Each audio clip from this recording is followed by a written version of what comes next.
Salut à tous, bienvenue sur la chaîne Reptilienne, très heureux de vous retrouver aujourd'hui dans une nouvelle vidéo où on va parler d'un style de grenouille dont j'ai pas l'occasion de vous parler d'habitude. Ça va être toutes ces grenouilles purement terrestres et fouisseuses qui vont chasser à l'affût. Et aujourd'hui, à cette occasion, je vous présente Jabba, qui est donc une Pixycephalus adspersus, qu'on appelle aussi grenouille taureau africaine, accessoirement la plus grosse grenouille du monde, et donc un très bon représentant de cette catégorie dont on n'avait encore jamais parlé sur la chaîne. Jabba, je l'ai récupérée il y a quelques semaines chez un ami qui souhaitait s'en séparer, et donc maintenant elle est chez moi, ce qui fait que cette vidéo c'est l'occasion de vous la présenter et de faire un peu le tour de toutes ces grenouilles. Bon, alors vous l'aurez compris, Jabba là il est pas dans son terrarium, hein, il est dans une boîte que je vous ai mis pour que vous puissiez le voir, tout simplement parce que son terrarium il y a à peu près 10 à 15 cm de substrat, il est en permanence enfoui dedans, donc c'est impossible de le voir. Je vous l'ai sorti exprès pour la vidéo, faire quelques plans, tout ça, et après il retourne dans son terra, vous inquiétez pas. La Pixycephalus, donc comme je vous le disais, c'est la grenouille taureau africaine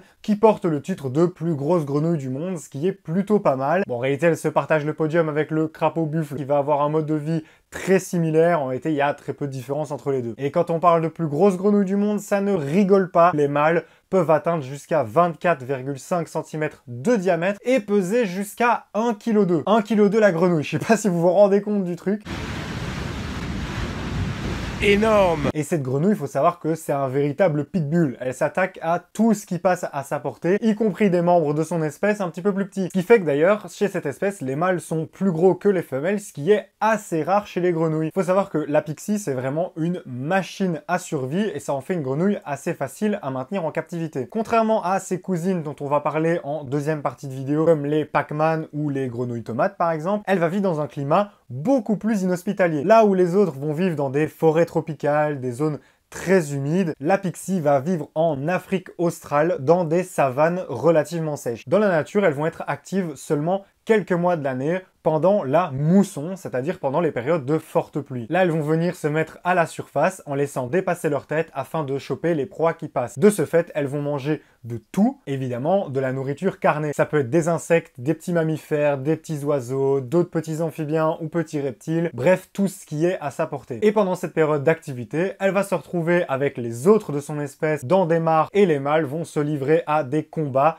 où généralement les plus faibles finissent mangés et les plus gros ont la chance de pouvoir s'accoupler avec les femelles. Le reste de l'année, lorsque le temps devient beaucoup plus sec, la Pixie va s'enterrer dans la terre et se fabriquer un mucus qui va la maintenir humide. Là, elle va dormir pendant plusieurs mois jusqu'aux prochaines périodes de pluie. En captivité, c'est donc un animal qui va être très indulgent, que vous allez élever dans un terrarium de taille très petite comparée à la taille de l'animal, tout simplement parce qu'elle est très peu mobile. Ça l'est encore moins que des grenouilles Pac-Man ou ce genre de choses. Vous pouvez les élever dans des terrariums d'à peu près 60 cm de longueur. Pour ma part, Jabba, je l'ai accueilli dans un ancien aquarium pour tortues qui fait 60 par 35 par 30. Comme je vous ai dit, j'ai mis une bonne couche de substrat qui était pas forcément une bonne solution parce que du coup Jabba je le vois jamais. En fait il s'enterre complètement et il y a vraiment que quand je passe avec ma main que je l'entends un peu grogner. Je sais qu'il est là et du coup je le déterre pour lui donner à manger. Sinon le reste du temps il est invisible. Hein. J'ai vraiment un terrarium qui est vide sur mon bureau. Il n'est d'ailleurs pas adulte. Hein. Jabba là il a à peu près un an, une grosse année on va dire. Évidemment il va devenir beaucoup plus gros. Comme toutes les personnes qui possèdent une Pixie, on espère que ce soit un mâle parce que forcément on a envie d'avoir une grenouille qui devient énorme et à observer dans le terrain, c'est super amusant. Mais non, attention, il faut savoir que les mâles ont un chant très fort et que c'est vraiment compliqué de dormir à côté.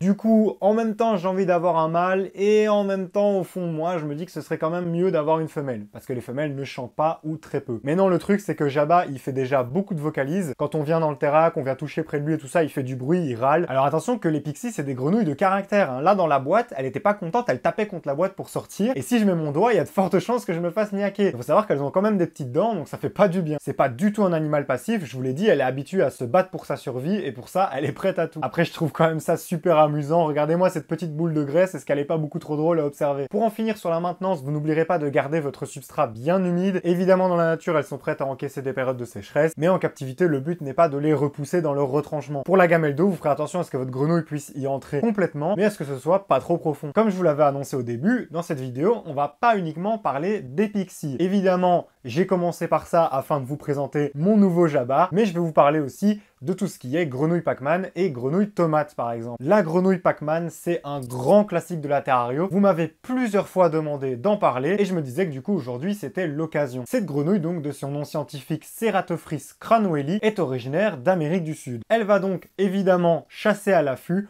en vivant enterrée dans son substrat avec uniquement la tête qui dépasse. La Pac-Man est donc également une grenouille très facile à élever. Il va rester dans des tailles plus petite que la Pixie, même si ça peut devenir quand même relativement gros. On va donc être sur un terrarium de minimum 45 par 45, la hauteur étant peu importante de nouveau. La Pac-Man, vous allez pouvoir décorer un petit peu plus son environnement en mettant par exemple quelques plantes ou choses comme ça. Attention seulement, c'est des bulldozers, donc quand elle va se déplacer, elle va tout écraser sur son passage. À savoir qu'elles sont quand même un petit peu plus mobile que les Pixies. Alors attention, quand je dis ça, ça veut pas dire que votre Pac-Man, vous allez la voir se promener régulièrement. On reste sur des animaux très peu mobiles. Si vous voulez un animal qui bouge ou le comportement est intéressant, faut pas partir là-dessus. Ici, on est vraiment sur un animal facile, qu'on va pouvoir nourrir facilement. Regardez de temps en temps, il va pas se passer grand-chose. Et évidemment, toutes ces grenouilles, vous l'aurez compris, on va les élever seuls. On va laisser les risques de la reproduction à des gens qui maîtrisent ça très bien, des éleveurs expérimentés, tout ça. Et pour varier de la Pac-Man et de la Pixie, qui sont vraiment les deux gros classiques dans ce style de grenouille, je vous propose donc la grenouille